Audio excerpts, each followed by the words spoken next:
Hey guys, welcome back to another video. Thank you so much for tuning in. For those of you who are new, thank you so much for stopping by my channel. My name is Vanessa and the name of my channel is A Lifestyle with Vanessa Stevens. And for those of you who are returning, thank you so much for watching another video. Guys, as you can see by the title, today I have a few things that I would like to discuss. And I do have my paper here because I wanted to make sure that I do not miss anything. So let me start by saying first, I thought about making this video this morning when I was taking a shower. It came across me so suddenly and I really could not understand why. So as the day went on, and I'm just coming back in not too long ago from handling some business earlier today. But I couldn't figure out why this was weighing so heavy on me. But then I realized that there were so many signs that were given to me today.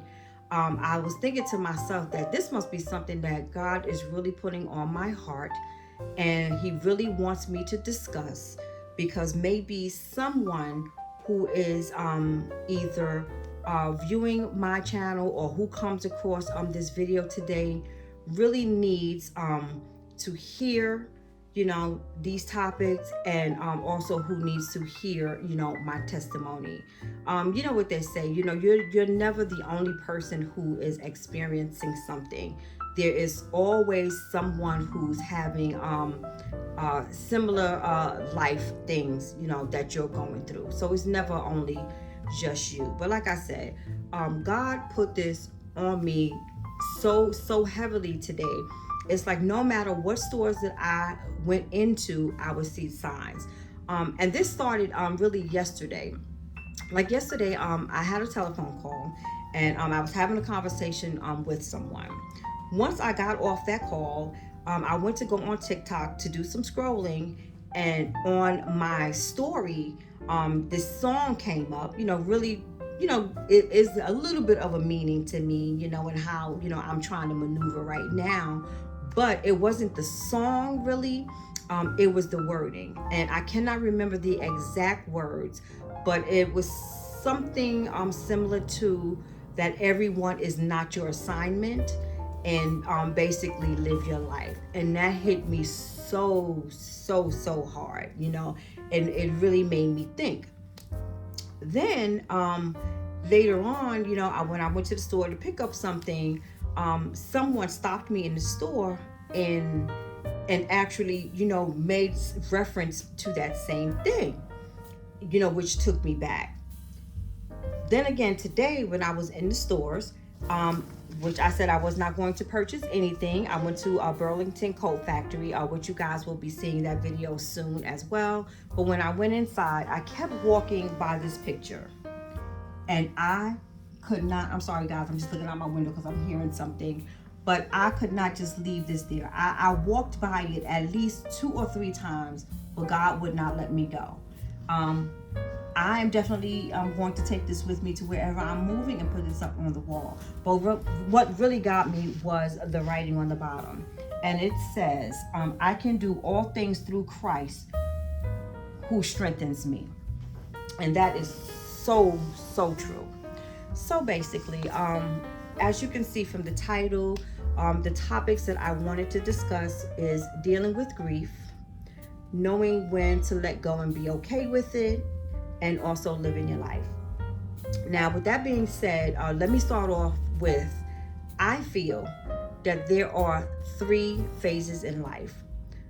The first phase is when you're born and your parents raising you. The second phase is when you are a teenager going into adulthood.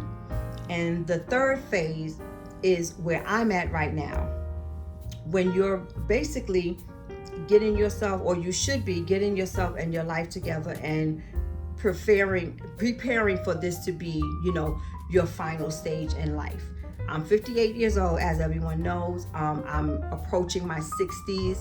I have also heard that the life expectancy for our generation is not as long as our parents. Like my mom is 88 years old, who is in good health, minus the things that she's going through, that links to her age. Now, let's start with grief. For me, and I really had to sit down and think about this when these things came to my mind. I have experienced so much within the past couple of years, and I've never really taken the time to grieve. And this starts back when my father passed away, and maybe even a little before that, because I had to jump in and be involved and helping him before he even got to the stage of dementia. But I honestly have not had the time to grieve because I had 2 small children. I had gone back to school to get my degree. I was still working a full-time job. I had a off and on relationship, with my kid's dad, and things of that nature, which was a struggle. So upon going through those things with my dad, I also had those other life events going on. When I started going through that with my dad, I didn't know anything about, what seniors go through when they get to that age. I didn't know anything about dementia. I didn't know about any of the programs that are out there to help caregivers to make life a little easy. So it was just basically in the very beginning, me struggling, trying to do what I got to do for everybody. Thank God to one of my cousins up there who is also in healthcare. She started putting me in the right direction to help with that. But even though I had those tools, I still was not able to grieve. I almost had a nervous breakdown. No one knows that. No one knows that. I think I finally told someone that in 2018. But no one knows that I almost had a nervous breakdown because it was hard on me. It was hard on me dealing with my dad, having 2 young children, going to work every day, and trying to take care of a household, and all that entails with that. It was hard to do. But I'm so grateful that I had a bond and a friendship, with people in my church, that I was able to meet with one of the pastors and we had a conversation, as far as I cannot put people before me. I cannot put others before me. I have to take care of myself, because if I don't take care of myself and I break down, the people who I am taking care of, what's going to happen with them?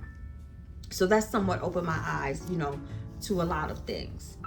So once my father passed away, I was grief stricken again, because I always, took care of my dad. Not only was my dad going through dementia, but before him going through dementia, and he didn't live long enough to go through what my mom is going through. He had some other health issues going on, and he also lost his sight due to glaucoma. So it was a lot. But when my dad passed away, that was a lot on me too. But fast forward to that, maybe about a year or 2 prior to my dad's passing, I jumped into a marriage. The gentleman that I married, we are still friends to this day. We speak every so often. He's a good man, but I was not in the right headspace in order to get married. I just wanted to settle, and even though I didn't know him that well, I just wanted to settle down and really run from the responsibilities that I had, because it was so much, and it was only me. Only me. My mom had already relocated to South Carolina, so it was just me at that time doing everything. But then I ended up leaving the marriage because those that I depended on to help me out ended up not really doing it. So once again, and I felt that it wasn't fair, to the gentleman that I married. I ended that marriage, came back, ended up going back into the apartment with my dad so I can continue on being a caregiver for him. Once my father passed away, grief sets in again, because I had no clue as to the day my dad was taken to the hospital to see what was going on with him. I never thought in my life that he would not be walking out of that hospital. He passed away in the same hospital where I was born. I had no clue. It was so shocking to me. And the most devastating thing about that was the day that I received the call to come to the hospital because they said that he wasn't going to make it. Everything went so fast. It went so fast. You know, they were trying to get me to hurry up there, you know, because, you know, he was on his way out. I didn't make it in time, even though the hospital, you know, wasn't very far away. It was a cab ride away. I didn't make it in time. I did not get a chance to grieve then because I had to make sure my kids were good. My kids were very close to my dad, very extremely close to my dad. So I could not grieve then. You know, I had to make sure my kids were okay. Once my dad had passed away and we did everything that we had to do for him, you know, I quickly wanted to move out of that apartment because, number one, I couldn't face being there and my dad not being there. Trying not to tear up, guys. I couldn't face being there with my dad being there. And with my son being young, I didn't know how he would feel, you know, being in that apartment where he was raised with my dad, especially when he would come home after school, you know, and be in the house by himself until I get home from work. Because by then, you know, my daughter was older and she was living with her dad. So he would be home alone. I didn't know how that was going to deal with his psyche. So, you know, I made the quick decision, you know, until I could figure out what I wanted to do and where I wanted to go, we moved out. Like right after the service, like that next couple of days, we moved out, and I moved in with one of my cousins who had a house, you know, and had enough rooms, you know, to house me and my son. Thank you, Lord Jesus. I was so grateful for that. But when it comes to the grief, I still didn't have time to grieve because time was going on. I didn't have time, you know, to grieve. I had to get my son to school. You know, I didn't have a car at the time. I had to go out and buy a car. You know, I had to make sure I get my son to school because I didn't want to take him out of school.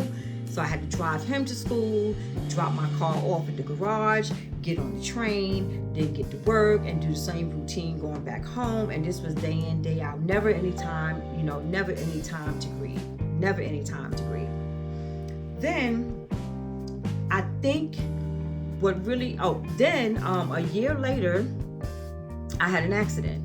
My son and I got hit by, actually 3 cars were involved. I got pretty messed up. My son's face got messed up. We were trying to cross the street. So I didn't have time to grieve for that either. So I had to lay up for 6 months. It should have been a year, but I only did 6 months, you know, with my right leg all casted up. I had braces, I had canes, I had all kinds of things going to doctor's appointments and things of that nature. I did not get to grieve with that because my son, you know, I got to make sure my son is good, you know. And years later, after hearing different depositions from my son, you know, and I wish I had known then, but I should have went out and got some like psychological help for my son because I didn't know, you know, half of the things that he went through during the accident. You know, him actually seeing me being hit by the car, him actually seeing me laying on the ground and I was out, you know, him actually hearing someone saying that they killed me. You know, I didn't know how those things affected him, but after hearing that, it's like, okay, I got to go into mommy, protector, and caregiver mode. I can't let myself break down about anything because I have to make sure my son is good, you know. So I wasn't able to grieve for that. But I think the breaking straw for me, where I came close to having a breakdown, I think it was when I decided to go back to work and got back into my regular routine. I was on my way in my car after I picked up my car from the garage. I was on my way to go pick up my son from his dad's house. And while I'm sitting waiting at a light, the car behind me just smacks into me. When I tell you, at that time, and I'll never forget, I just started crying. I said, I've had enough of this. This is time for me to go. How many signs does God have to give me that mentally I cannot take this anymore? I need another environment. I need some peace. I need some quiet. I'm tired of the hustle and the bustle. From that day forward, I had in my mind that I was going to be leaving New York. Now, when I left New York, that's not the timeline that I gave myself, but I knew it was going to be soon, but not that soon. I get a call from my cousin who was telling me that, my mom isn't doing too great, with the dementia. Somebody needs to be down there with her. So here I go again. I am the caregiver. So I'll leave my job in New York. I'll leave my life in New York. I'll leave my friends in New York. I'll leave my daughter in New York. And I moved down to South Carolina with my son, who is still school age, last year of high school. So once I get down south, I realized that my mom is not as bad as she was. I could have waited a little while longer until I was ready to make my move down south, because South Carolina was never the place that I intended to move. Never, ever had a thought of South Carolina. Georgia is always the place where I wanted to go and retire. But with that being said, of course, I feel that, in some form or fashion, they were helping my mom out. And they were probably tired, of doing that, because they have their own parent that they have to deal with, which is understandable. I have no problems with that. But my thing is, just say that.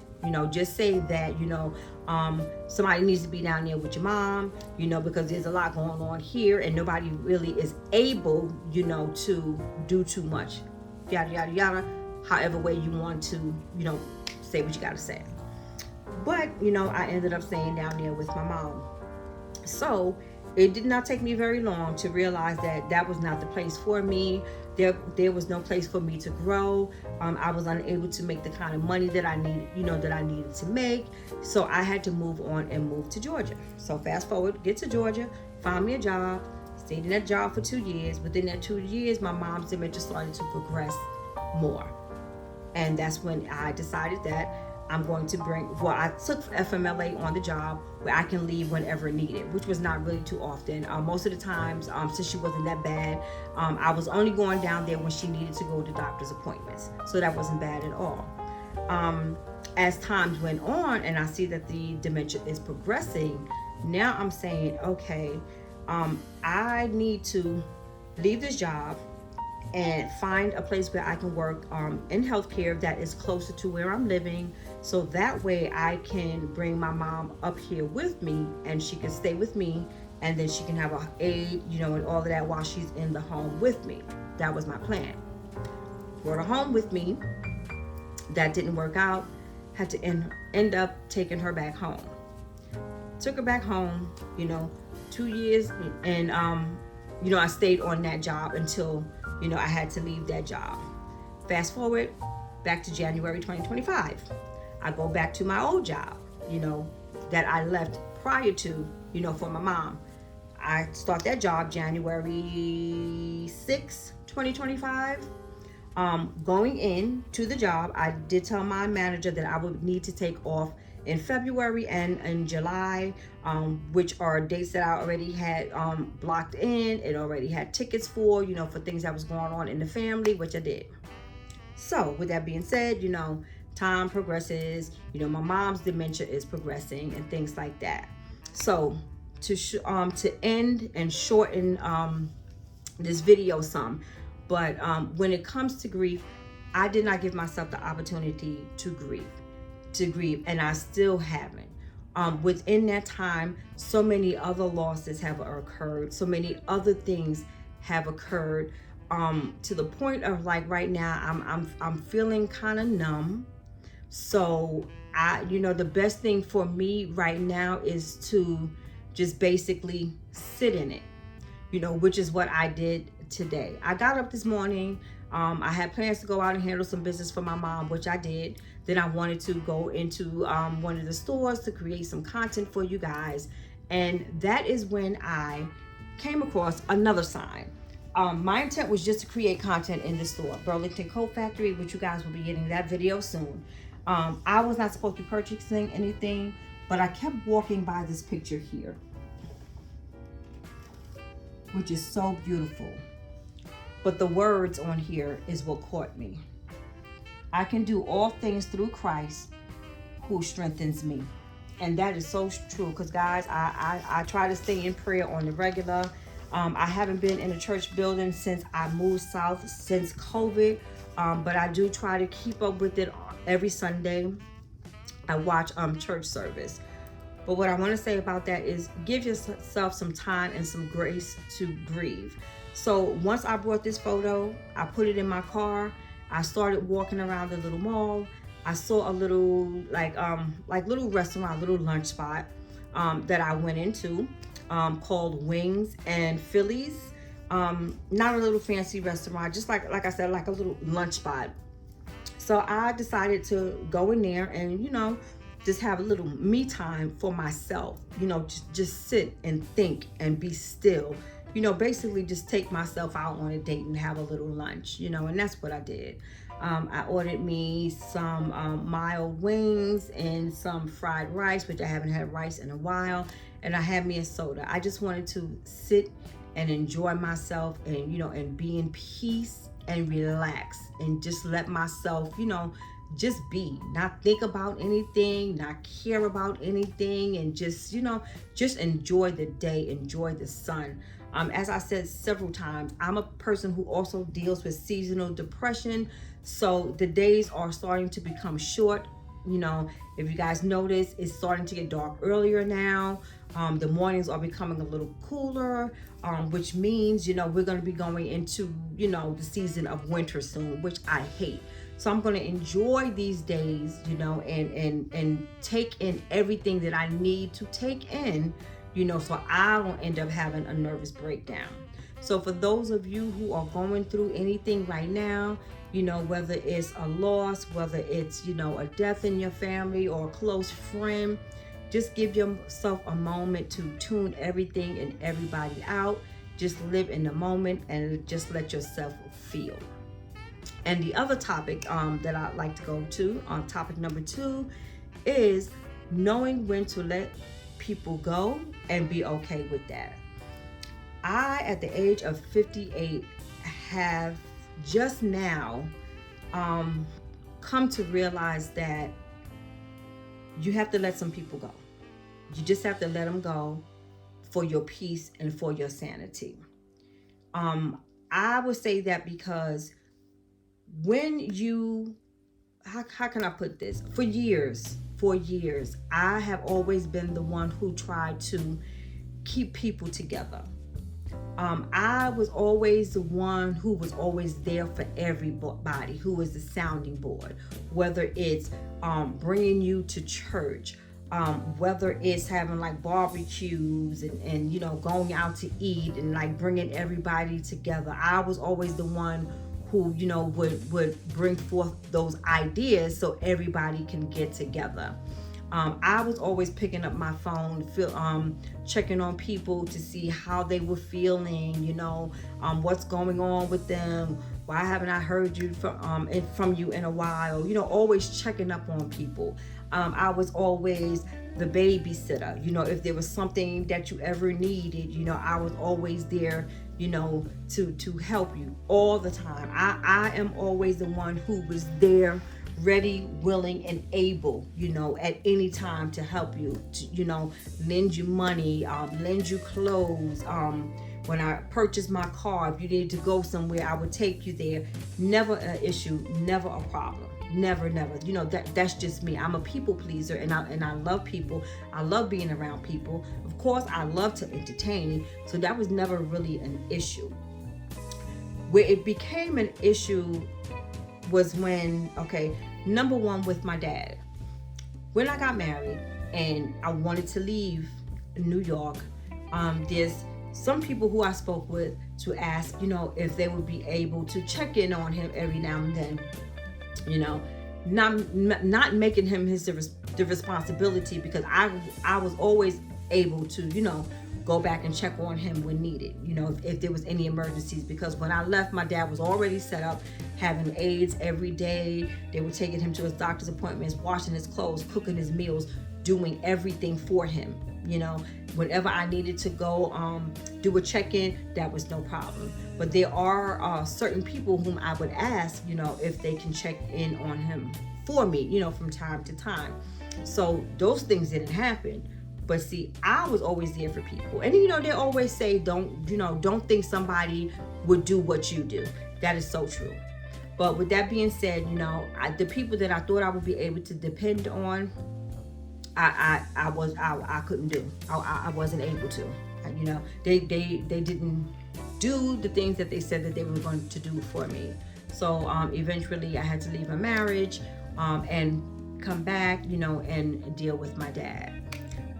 Then the second sign for me was when I ended up moving to South Carolina. No. The second thing was when my dad passed away. Certain people to this day did not pick up their phone to ask me how I was doing, how was I dealing with the situation, whatever it is that you would say to someone who lost a loved one. I didn't get any of that either. The third sign was when I moved to South Carolina. A lot of the people that I used to hang out with, a lot of so-called family members that I used to try to get together, and do things. I wasn't hearing from them anymore, honey. When I tell you my phone was radio silent, my phone was radio silent. I'm just looking out the window, looking at the mail guy. Nobody was calling me.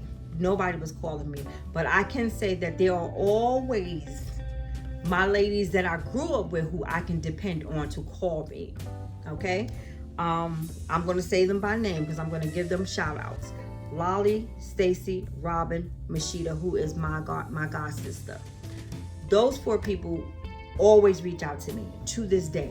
Always reach out to me. Make sure that I'm okay. Seeing that I'm doing good. So as I said, when I came south, I didn't get any of that. Did not. Now up until recently, a devastating thing happened in my family. I still have not had time to grieve because of the way things had went on. I was so hurt. I am still hurt. But no one, I'm not going to say no one.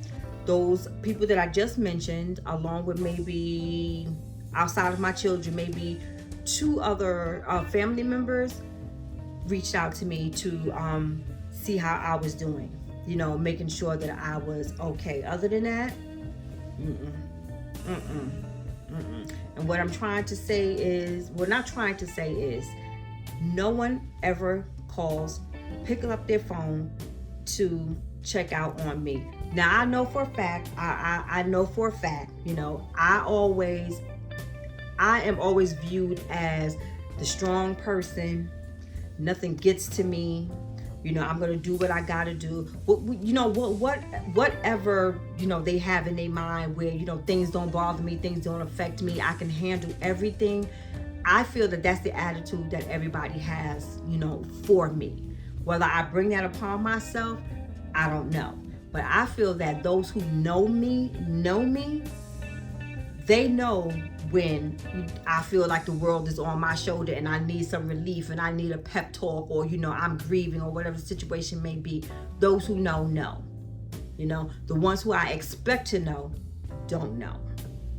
So, at this point, it's like I have to learn to cut people off, and that's what I'm doing slowly by slowly.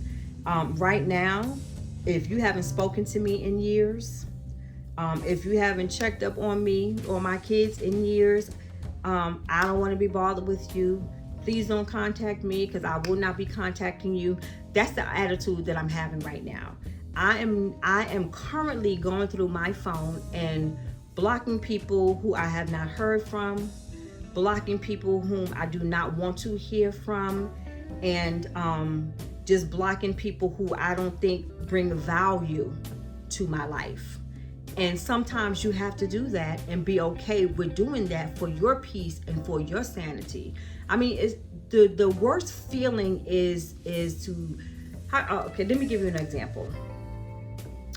The worst feeling is, like, let's say you're talking to someone, you know, about some goals and some aspirations that you have and things that you want to do, you know, and you're all hyped up about it, and you throwing ideas out there, you know, to this person, you know, because you feel that you and this person is cool. They're going to give you good feedback, you know, but all they got to say is like negative stuff.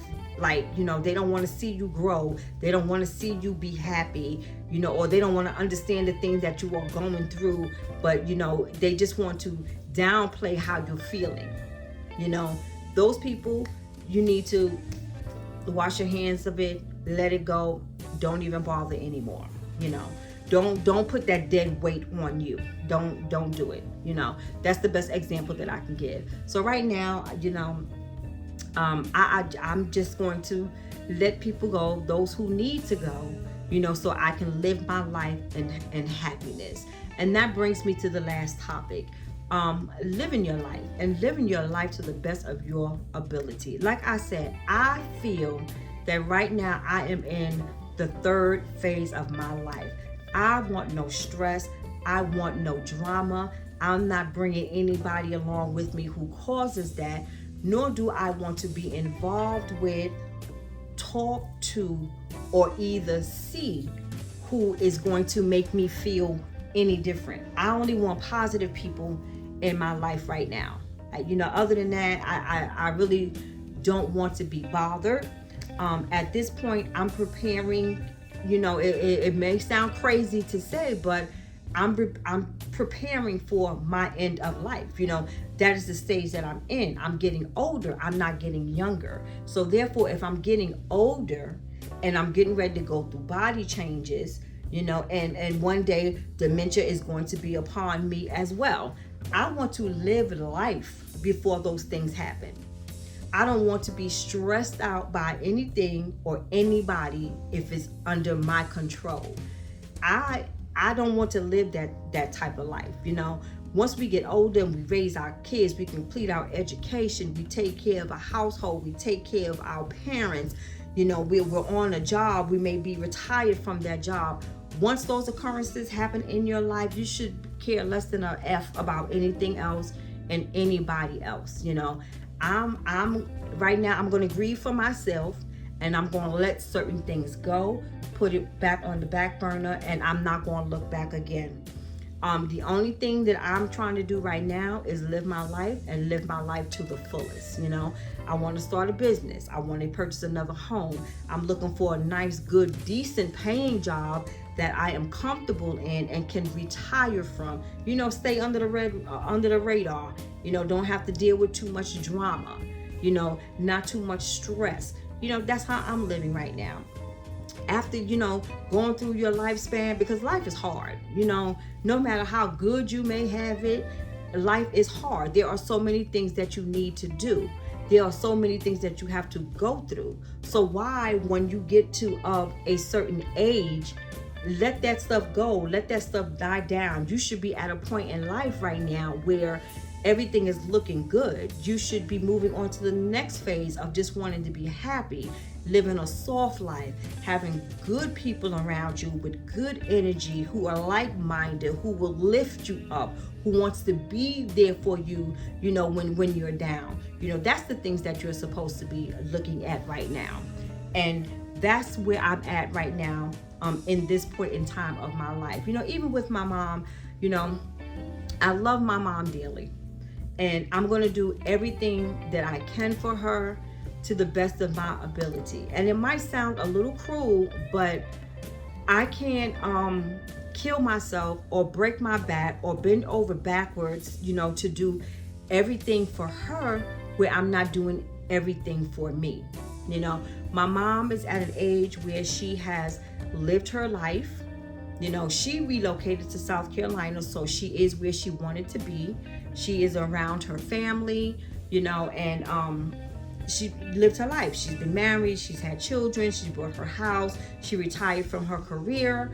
So I can't let that situation hold me back from getting married, having a house, retiring from my job, living to see my grandchildren and being around them and seeing them happy and me being happy. That's the stage to where I'm at right now. So everything else and everybody else does not matter to me. If you are an asset to my life, I'm good. We good. I'm rocking with you. But if you're not, I'm pushing that to the wayside. Even when it comes to a job, right now, I am praying and I'm hoping, and I hope you guys out there would say a little prayer for me as well. There's a position that I put in for in Texas. So far, I have had one way interview, and I'm still waiting. I've reached out to the recruiter or for an update, so my application is still in review. So right now, that is a good thing. I'm praying that I do get the position, and if they say that the position is mine or they want to go forward with another interview, I'm on the plane tomorrow. That's how I'm feeling. I'm looking for a job that's going to be interesting and not boring, but I do want a job that is not stressful and that I can just ride the next 5 to 7 years out, whether it's 62 or 65. But whenever I retire, I just want to be able to slide out and go on my own. I want this YouTube to blow up if possible. I want to start other businesses, or either restart other businesses, because I had businesses in the past, but because of my lifestyle with my mom, I wasn't able to continue those things. But I would like to get back into doing those things, so it can help me build generational wealth for my children. Also, when I get to Texas, there are other things that I have my eyes on that I want to do. So what I'm saying to everyone out there, and for those of you who needed to hear or see this video today, live your life to the fullest. Do not live for anybody but yourself. It is good to put yourself out there to be helpful to others, but don't let yourself be lost in that. People live their lives according to the way that they want to live it. So the decisions that they make is their decisions. Don't let somebody else's life embark on yours. Live your life. Be happy, because in the long run, when you leave this earth, it's going to be you and you by yourself. And for those of you who want to travel, who want to do things that you've never done before, go out there and do that and enjoy life. So everybody, I hope you have a wonderful, beautiful, and blessed day. And I will see you guys in the very next video. Please remember to like, comment, and subscribe. And please, please, please, please share this video for those who you may think who need to hear these words. Have a wonderful day.